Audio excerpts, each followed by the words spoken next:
मैं अपनी जिंदगी के आखिरी दिन तक कांटा लगा गर्ल की तरह पहचाने जाना पसंद करूंगी। इस दुनिया में अगर मेरा आखिरी दिन होगा, तब भी मैं चाहूंगी कि लोग मुझे मेरे उस गाने से जाने। मुझे इस पर बहुत गर्व है। शेफाली जरीवाला ने 10 महीने पहले ये बात बिग बॉस में उनके साथी कंटेस्टेंट रहे पारस छाबड़ा के साथ एक पॉडकास्ट में कही थी। शेफाली की ये बात उनकी मौत के बाद सोशल मीडिया पर खूब शेयर की जा रही है। इस पॉडकास्ट में शेफाली ने अपनी कांटा लगा गर्ल की पहचान और उसके बोल्ड होने को लेकर क्या कहा था, चलिए जानते हैं। तो पॉडकास्ट की शुरुआत में ही पारस छाबड़ा उनसे पूछते हैं कि हर कोई कांटा लगा गर्ल बोलता है, आप इससे थक नहीं गए ये सब सुनते सुनते? इस पर शेफाली कहती हैं कि ये सवाल ही नहीं उठता। एक आर्टिस्ट अपनी एक पहचान के लिए कितना काम करता है, उसे हमेशा अपनी एक पहचान बनानी होती है, जैसे angry young man, the king Khan और भी बहुत कुछ। लेकिन मेरे पहले प्रोजेक्ट ने मेरे लिए ये काम कर दिया और मुझे लगता है कि दुनिया में सिर्फ कांटा लगा गर्ल है तो वो सिर्फ मैं हूँ। मुझे बहुत पसंद है और मैं अपनी ज़िंदगी के आखिरी दिन तक कांटा लगा गर्ल की तरह पहचाने जाना पसंद करूँगी। इस दुनिया में अगर मेरा आखिरी दिन होगा, तब भी मैं चाहूँगी कि लोग मुझे मेरे उस गाने से जाने। मुझे इस पर बहुत गर्व है। इसके बाद ये पूछे जाने पर कि ये गाना तो पुराना था, इस पर शेफाली कहती हैं कि हाँ, ये फिल्म समाधि का गाना था। साल 2002 में तब ये दौर शुरू हुआ था जब पुराने गाने रिमिक्स होकर बन रहे थे। तो कांटा लगा उस समय का पहला बड़ा गाना था जिसका रिमिक्स बना। खैर, इस पॉडकास्ट की बातें भी आपको बताएंगे, लेकिन उससे पहले आपको एडिशनल ये बताते चलें कि ये जो कांटा लगा गाना आया था साल 2002 में, आइकॉनिक म्यूजिक वीडियो, इसमें शेफाली जरीवाला के डांस ने उन्हें रातों रात फेमस बना दिया था। इस म्यूजिक वीडियो के फेमस हो जाने के बाद देश में रिमिक्स म्यूजिक का एक नया युग शुरू हुआ था। ये गाना 1972 में आई फिल्म समाधि का मशहूर गाना कांटा लगा का रिक्रिएटेड वर्जन था। इस गाने को लता मंगेशकर ने गाया था, जो ओरिजिनल वाला था, और उसमें संगीत दिया था आर.डी. बर्मन साहब ने।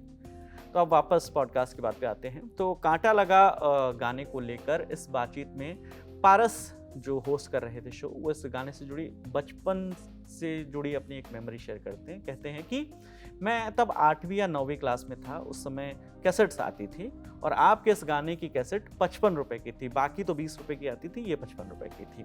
तब मैंने पैसों के लिए घर में रोना धोना शुरू कर दिया कि मुझे पैसे दो, कैसेट लेकर आनी है। तब मेरी मम्मी ने कहा, पूछा मुझसे कि कौन सी कैसेट लानी है, मैंने कहा कांटा लगा। फिर पैसे मिलने पर, खैर उसमें नानी ने मदद की और पैसे मिलने पर मैं कैसेट लेके आया। पारस आगे बताते हैं कि कैसेट के पोस्टर पर आपकी एक हॉट सी फोटो थी। शेफाली यहाँ पारस को रोकते हुए कहती हैं कि एक बात बताओ, उस गाने में मैं ऊपर से नीचे तक तो ढकी हुई थी, अगर असल में कुछ देखने जाओ तो कुछ नहीं है, आप उसे देखोगे फोटो को तो ऐसा कुछ है नहीं। शेफाली कहती हैं कि असल में उस समय दिक्कत थी उस लड़की के एटीट्यूड की। गाने में मेरा कोई भी अंग नहीं दिख रहा था। मैं खुद एक बहुत ही रूढ़िवादी गुजराती फैमिली से आती हूँ। तब मेरे पापा ने तो कपड़े तक डिसाइड किए थे कि मैं क्या पहनूंगी, क्यों इतना ऊंचा, क्या इतना नीचा होगा, इसको ठीक करो, ये सब ठीक करो। शेफाली अपने कपड़ों के नाप के बारे में बता रही थी कि टॉप का गला कितना बड़ा होगा या पैंट कितनी नीचे पहनी जाएगी। इस पॉडकास्ट में शेफाली आगे कहती हैं कि मुझे लगता है कि उस दौर के जो गाने आ रहे थे, मैं सबसे ज़्यादा ढकी हुई थी इस गाने में। गाने में लड़की का एटीट्यूड जो था वो बोल्ड था। एक लड़की है जो एक पॉर्न मैगजीन पढ़ रही है, जिसको नाइट क्लब में जाना है। नाइट क्लब में जाकर वो अपने बॉयफ्रेंड से लड़ती है। उस लड़की का एटीट्यूड बहुत बगावती था और मुझे लगता है कि ये हॉट था, ना कि कपड़े। शेफाली का ये जवाब भी अब टॉकिंग पॉइंट बना हुआ है। आपको बताते चलें कि 27 जून की रात शेफाली जरीवाला की कार्डियक अरेस्ट से मौत हो गई थी। 28 जून को मुंबई में उनका अंतिम संस्कार किया गया। महज 42 साल की उम्र में उनके अचानक निधन पर उनके परिवार से लेकर इंडस्ट्री तक के लोग हैरान और दुखी हैं। शुरुआत में उनकी मौत की वजह को लेकर कई सवाल उठाए जा रहे थे, लेकिन पुलिस की ओर से पोस्टमार्टम रिपोर्ट के बाद ये बताया गया कि मौत में कुछ भी अननेचुरल नहीं था। इस मामले में आगे जो भी अपडेट आएगी हम आप तक लेकर आते रहेंगे। इस खबर के लिए जानकारी जुटाकर स्क्रिप्टिंग की थी हमारे साथी जागृति ने। कैमरे के पीछे हमारे साथी दानिश है। मेरा नाम विकास वर्मा है। देखते रहिए द लैंड ऑफ। शुक्रिया।